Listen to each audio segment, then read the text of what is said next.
Anyways. All right. So here's how I'm going to do this. I'm going to just go through each and every team. It's not going to be in any numerical order or any alphabetical order or really any order in general, but I'm just going to go through every single full time team and break down pretty much what's going on with every team and my views on each team and each driver and see, uh, give you a little prospect on what I think is going to happen for the NASCAR season. So I guess the best place to start would be the number 00 for Landon Castle, and that's for Starcom Racing. And with Starcom Racing, they are affiliated, of course, with Richard Childress, which means they are fucked. Um, Being a Richard Childress affiliate basically means that you're done. You're cooked. You're done. You're not going to be able to do anything. Um, it's a death sentence, really. Unf- and that's really unfortunate because the driver behind the 00, Landon Castle, is actually a really talented driver. You take a look at the stats that Landon Castle's able to put up, especially with front row motorsports when he was teammates with David Reagan, and Landon Castle did quite all right. To be honest, he did a really fantastic job in that number 34 car. And then you take a look and see what he did in the 00, and he had an average finish of around 30th. Now, since nothing really changed, I'm not really expecting Landon Castle to do much better this season. It's still an F team. They're still affiliated with Richard Childress. They're going to have an average finish of around 30, which again, it's not really reflective of just how good of a driver Landon Castle is, but that's just the state of the matter. So I guess the next team to go on is going to be Chip Ganassi Racing, which has a new driver, and we'll start right there with the number 1 of Kurt Busch. Now, Jamie McMurray is done. He's not coming back. So now we've got old ass washed up Kurt Busch to come back. Of course, he had a really good season last year, winning at Bristol, but you got to consider that that was mainly due to Ford and Ford's dominance last season. And I think a big question is going to be, will Ford be able to keep its dominance with the new Mustang? So we know that Chevrolet came in, struggled with their Camaro, probably still going to struggle this year. And now we've got Ford here. They're coming in with the new body with the Mustang. Are they going to experience the same struggles? I don't think that they're going to be as fast as the Ford Fusions. Of course, this might not even matter because the cars are all being restricted to 550 horsepower anyways. But Kurt Busch, when you take a look at the way Chip Ganassi is set up, they're of course a Hendrick Motorsports affiliate, but they're also building their own cars, so they're doing a really good job with their cars. They just have an alliance with Hendrick, and they got their motors and whatnot. So Kurt Busch, he's probably going to have an average finish, I'm expecting somewhere in the 15th to 16th place range, something similar to a 2017 season where, he racked up the Daytona 500 win, but was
Newman, of all the drivers in NASCAR. Why him? And Ricky Stenhouse Jr. Ugh. Okay, so where do I begin here? So I guess we can begin around, I would say 2011. We'll start at 2011 because there you have Carl Edwards. He's competing for the championship. He misses out on it by 1 point. They tie. You know, Carl Edwards gave it his all. Tony Stewart won the championship. We all know how that went. And ever since then, Roush Racing has really been in a free fall. Matt Kenseth ended up going over to Joe Gibbs, and that ended up rushing Ricky Stenhouse Jr. Then you end up having Greg Biffle retire. You have Carl Edwards wanting to join Matt Kenseth over at Joe Gibbs. And that leaves a ride open where they take Carl Edwards' 99 car and they make it the 6 car. And who do they give the 6 car to? The fluke Daytona 500 winner, Trevor Bayne, who was terrible. And they give Matt Kenseth's ride to somebody who seemed to have some promise after winning back-to-back Xfinity championships, Ricky Stenhouse Jr. So it's like, hey, we're going to have some talent here. And both have been terrible. Utterly terrible. So Bane's finally out of the ride, and they put an established veteran, albeit an overcooked hockey puck, in the form of Ryan Newman. And we still have Ricky Stenhouse Jr., who I guess Roush is just still clinging on, hoping that he has some sort of potential. He doesn't. I mean, Stenhouse, I will say this. Stenhouse, great plate driver. He has a chance to really break out this season. This is his make and break year. If he could show that he is really good in these plate packages and he's able to run up front consistently, I think we can see an average finish for him above 15th and a potential berth into the playoffs. Newman, I don't see that for. Newman's probably going to be in the 20th average finish region. He's not going to get much better than that. But for Ricky Stenhouse, he has potential because he is a really good plate racer. But he's just not a good driver otherwise. So as soon as you get off those 1.5 mile tracks, those 2 mile tracks, those 2.5 mile tracks, Stenhouse is not going to do anything on anything smaller than that, with the odd exception of Bristol. And even then, I don't think he's going to do much there either. So Ricky Stenhouse is a bit of a wild card. I think he gets an average finish around 15th-ish. Ryan Newman's not going to do anything in the 6 car. He's just going to make it look bad. He's not good in the plate package. He's not really good anywhere else. I mean, his bread and butter was in the 1.5 mile tracks, and now they're going to be basically restrictor plate races. So Newman's stock is going to fall and fall big. I don't think that Newman's going to do well in that 6 car at all. So now we move on to 2 big teams back to back. Hendrick Motorsports, Joe Gibbs. So we'll start with Hendrick here. And Hendrick has a lot of weird things happening to it because these guys are going to be fast no matter what. Hendrick has an amazing restrictor plate package, and we know this. We know how fast they are. They just get almost all of the poles at the super speedway tracks. Enormously fast restrictor plate package. Elliott, Byron, Johnson, and Bowman. All of them. Fast. Byron just came off of one of the worst rookie seasons I think anybody could have ever possibly had. Dear God. You know, I understand that this is Casey Kane's team, and I understand that they had a 19th place average finish.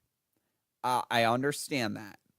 But then you go out in that same team and you proceed to have 9 DNFs, 7 of which are due to crashes, and you generally shit the bed on the track with no real hope from anybody. And it's like, why is this guy even here? And you really don't want that look for a team. William Byron's not going to improve as well. I can't see this team getting an average finish better than 20th. No way.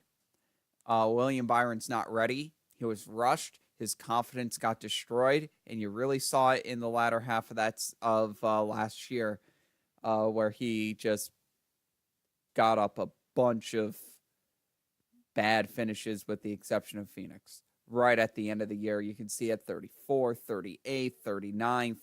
Awful. Awful, awful, awful. This was a bad move by Hendrick. You could have brought up, kept Byron down there to season, and you could have brought up a veteran in Justin Allgaier. And I think he would have kept the seat warm. He wouldn't have been championship caliber by any means, but he at least would have kept the seat warm for Byron when he was ready. Byron's not ready. So I'm just going to knock him off the list right now. So let's go to the other 3 interesting options. Chase Elliott. He is an extremely over-aggressive plate racer, and you'll see him basically take himself out in almost any single plate race that he's in. That's probably not going to change, and I think Chase Elliott's probably going to be the cause of a lot of accidents now. I know I'm probably going to get some flack for saying something like that, but Chase Elliott's going to run into problems. He's going to run into wrecks. He really needs to tone himself down and tone down the aggressiveness that he has on these super speedway tracks. Otherwise, he's just going to wreck every single week.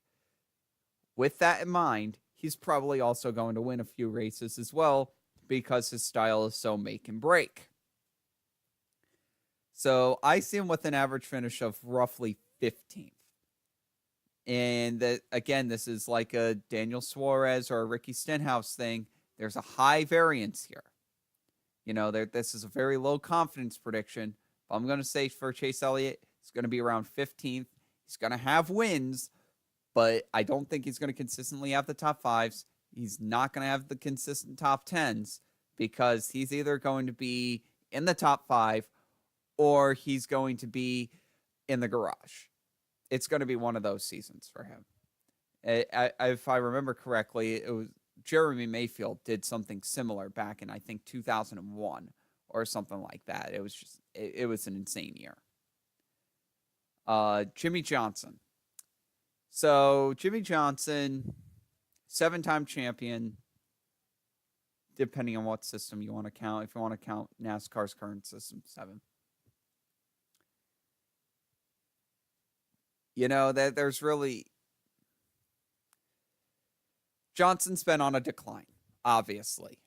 But this super speedway package is going to get him back into the prowl. It's going to get him back into the hunt. And with just how smart he is, and Chad Knaus is not with him anymore. You got to remember that. Chad Knaus is not with Jimmy Johnson anymore. So, but I think still Jimmy Johnson is a smart driver. His team's still smart. And I think that this could potentially be a bounce back year for the 48. I think that they're going to get the rails back on. And I think they're going to have an average finish of, again, right in around Chase Elliott, 15th. It's not going to be a full-on comeback resurgence, but I think there's room for 2 or 3 wins here for Jimmy Johnson. Now, Alex Bowman is the most interesting thing, and I think he's going to be the best driver from Hendrick Motorsports. And I know I said that last year, and I was wrong. But this year, I'm a big Alex Bowman fan. Probably shouldn't be, but I'm a big Alex Bowman fan. I really like what he's able to do, and that's the thing that Hendrick needs, is that they need consistent drivers. Alex Bowman is exactly that. Of course, an average finish of 17th, that's not good, but he's a very consistent driver. And I think that Bowman, bringing that consistency to the plate, will be able to improve on last season. because of the plate package, because all the racing's going to be closer, and because Alex Bowman in general is just a good driver. You see that he's got some talent on the super speedways, not a ton, but some. So there's some leeway here. I think Alex Bowman could get in and around a 13th place average finish. He should be able to get a 13th place average finish, and I think he'll just be the consistent driver. I don't think he's going to get a win. He could, because it's NASCAR. Anything can happen. But I don't think he's going to get a win. But I think he's going to break 20 top 10s. And I think it's going to be an overall really good season for a rather unsung driver in Alex Bowman. So now we move on to this glut of drivers. Basically 4 drivers that I absolutely despise. So let's go through these very quickly. Denny Hamlin, the winning streak got broken. Will the winning streak continue? Will it reinstate itself, I should say? No. It's going to be another winless season for Denny Hamlin. As he begins his slow decline, it's going to look bad. None of these guys are good on the plate tracks. Denny Hamlin's going to have an average finish of around 14th. He's going to have all of the salt. And speaking of salt, Kyle Busch, probably he's going to be the person that's going to have the biggest decline. And I think that's one of the reasons why he is saying all this stuff about this package, because Kyle Busch is going to be on the decline. Not because of ability, not because of pure driving talent, but because he is not good with this package, period. He is just not good with the plate racing. Kyle Busch is going to tank on the 1.5 mile and greater circuits. He's still going to compete on the road courses. He's still got a great shot at the road courses, along with the next driver I'll get to. And he's still going to be fine on the short tracks. But any of those super speedway races, he's not going to be good. I slate him for a 14th place average finish, which is a huge regression from what he had. Excuse me. A 14th place average finish, which is a huge regression from what he had. It's not going to be a good look for Kyle Busch. And now Martin Truex Jr., congratulations, your relevance is over. You are officially irrelevant. You're done. You are on the 4th team of a top-tier team, and you're going to be basically chucked to the curb and fed to the wolves. Welcome, Martin Truex Jr., to Joe Gibbs' hell. You're in the 19 car. You are absolutely terrible on super speedways, even worse than Kyle Busch. You are horrible on super speedways. Your 1.5 mile advantage is taken away from you now. The only course that you can stand out on is a road course, and that's it. You can't drive on a short track. You can't drive on a plate track.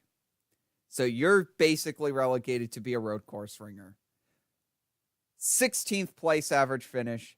Absolutely nothing better. You missed the playoffs. Congratulations. Now we get to Eric Jones. I don't think there's really much to say about Eric Jones other than he had a surprisingly good season last year, and I have to say good for him because he really needed that because he really did not do good in his rookie season. He did a lot better last year. Did a lot better.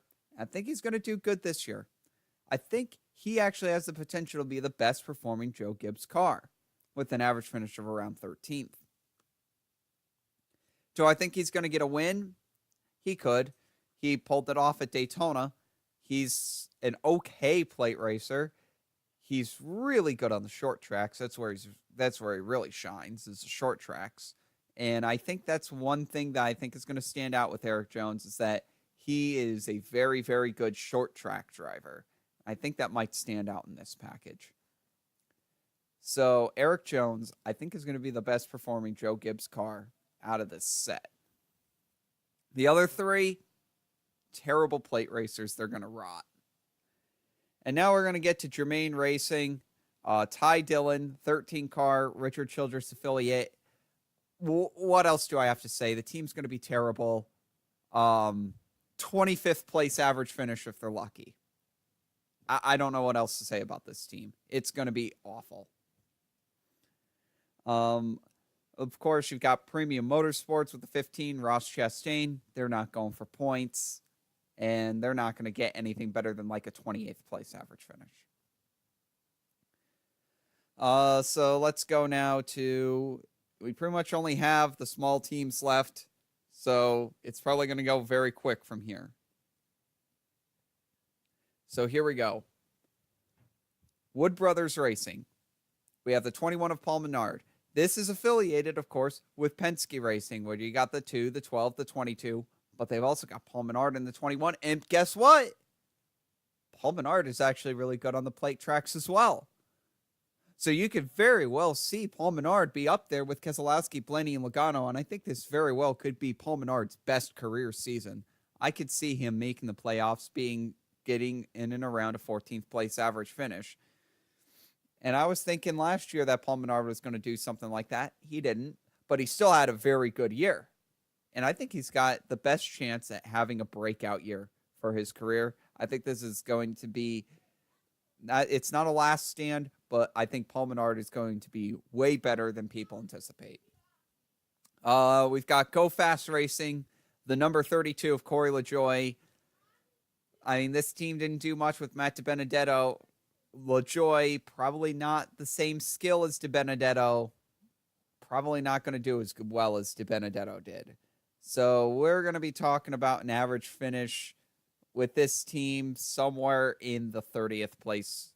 They're probably not going to do much better than 30th. If they do, Corey LaJoie shocks the hell out of me. Great.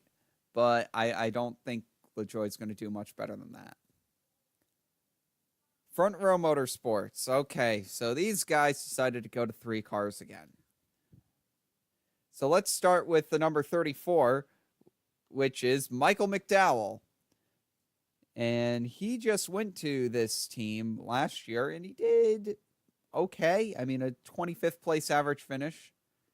Thing is that this is going to be a plate. This plate package is going to bring Front Row up. So I think they're going to have a better average finish. I think that Michael McDowell is going to be around 22nd, 23rd. David Reagan, who is a phenomenal plate racer, may I add, he's up there with Brad Keselowski and Joey Logano in plate racing ability. David Reagan's one of the best plate racers in NASCAR, period. I mean, you think of great plate racers, you could put them up there: Brad Keselowski, Clint Bowyer, Joey Logano, David Reagan. Obviously, David Reagan doesn't have the engine behind him. Some Front Row Motorsports. But what he does have behind him is a lot of plate racing skill, a lot of plate racing techniques. This might be the crazy take on this, but I think that David Reagan gets an average finish of 18th this season. 18th. And some people will shake their heads at that, and I'm sure they will. Like, oh, how is David Reagan going to get a better average finish than Ryan Newman or Austin Dillon? I'm like, they will. He will. And first of all, he's very consistent. He's become a much better driver since he was on Roush Racing. And overall, he's a phenomenal. Again, I'll just keep on alluding to this. He's a phenomenal plate racer, and I think he averages better than 20th. Easily. I might be setting my expectations high for Reagan, but I know he can do it. As far as the addition of Front Row Motorsports, we have Matt Tifft. I don't see this team doing much. I mean, Matt Tifft went from one developmental hell into another developmental hell. Damn it. You're stuck. At least the Rookie of the Year battle is going to be interesting because he is in a plate package team, and this team does really well on the plate tracks. I can't see him doing better than McDowell, though. 22nd at best. I don't think he's going to be as good as Daniel Hemrick or another driver that we'll get to. Speaking of another driver we'll get to, I guess we're getting to him right now because we're getting to JTG Daugherty Racing and the other rookie, Ryan Preece, number 47. He will be the Rookie of the Year. There is almost no question to this. First off, JTG is another very good plate package team. All of these small teams have invested a lot of their bucks into the plate package because this is where they're able to shine. This is where they're able to compete. And JTG, no exception here. And Ryan Preece, man, and these guys are getting Hendrick Motorsports engines now. He's coming into the right team at the right time, and he's got a phenomenal young teammate with Chris Buescher with him. I think both of these guys also break the average finish 20th barrier. And it would not surprise me if one of these guys, or maybe even both of them, picked up a win during this season. I'm going to say that Ryan Preece, being a rookie, I think he's going to have an average finish of roughly 19th, 20th. He's going to be on the edge. Chris Buescher, I think he's got a fringe shot at the playoffs. I'll even say that right now. I think that the 37 team has a fringe shot at the playoffs. I think he's going to be able to get in with a 15th place average finish. I might be overrating these small teams, but I really, really don't think I am. I think these small teams are going to do way better than anybody's expecting. And that brings us to Richard Petty Motorsports, Bubba Wallace, RCR affiliated team, 20th place average finish. That's just the way it is. And, I hate rating all these RCR teams so low. You're an RCR team, you suck. Sorry. It's nothing against Bubba Wallace, but he got his confidence wrecked last season to boot. And it's going to be an uphill battle for him on this 43 team. Being affiliated with Richard Childress, it was a bad move. And 20th place, I might even have to go lower and say like 23rd, 24th. It's not going to be good for Bubba Wallace again. And that leaves us with the last team to go over, certainly not the least. And this is going to be, I think, the biggest wild card this NASCAR season. Levine Family Racing, number 95, Matt DiBenedetto. Where do I begin here? So, Matt DiBenedetto got signed on to this 95 team. It's obviously not a top-tier team. But then you got rumors. Oh, wait. 95's going to Toyota. They're going to get backing from Joe Gibbs Racing. Congratulations, Matt DiBenedetto. You are now on Joe Gibbs' 5th team. You want to know what else that Joe Gibbs' 5th team won? They won a championship with Martin Truex Jr. Are they going to funnel the same amount of dollars into this team? I think absolutely. And I'm going to say that Matt DiBenedetto, regarding his plate experience, which happens to be very good, is also a very good plate driver. You got to consider he's also really decent on the short tracks. He did great with terrible equipment in the 32 team. Matt DiBenedetto, I think, is not only going to make the playoffs, I think he's going to get into the Final Four. And that might leave a lot of people scratching their heads. Matt DiBenedetto is going to have the second best average finish this season, only to Brad Keselowski. He will have the second best average finish this season, I think, with a 9.5. And people are going to be wondering, where did this 95 team come from? Just like they wondered, where did this 78 team come from? Money. And this is the big break. I think this is absolutely what's going to happen to Matt DiBenedetto. He's going to have an unbelievable season, and we're all just going to be stunned about this 95 team doing incredible things. So now comes the point in time where I make the playoff predictions, and of course these are likely to be wildly incorrect. But obviously with the plate package, we are going to have tons of parity in this NASCAR season. So going in, I'm going to put these predictions down. So we have 2 drivers with 4 wins. That'll be Brad Keselowski and Matt DiBenedetto. I strongly believe that DiBenedetto will have those wins.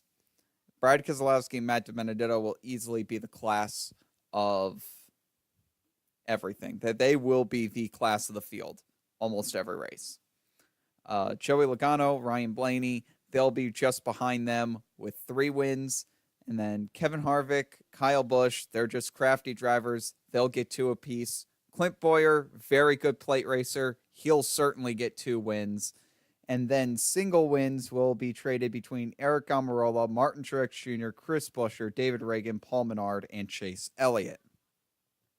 That leaves 3 spots open for no wins, and those 3 spots I think will be taken by Kyle Larson, Eric Jones, and Alex Bowman. So we could very well see Jimmy Johnson completely missing the playoffs, and I think that is a very likely scenario. We'll see how everything plays out, though, and you know it's just going to be a crazy season with this plate package. But I think this is how this season's going to turn out. I'm pretty confident in this and these predictions, and well, I guess we'll see how everything turns out. Well, I'll see you for the next video that I end up making.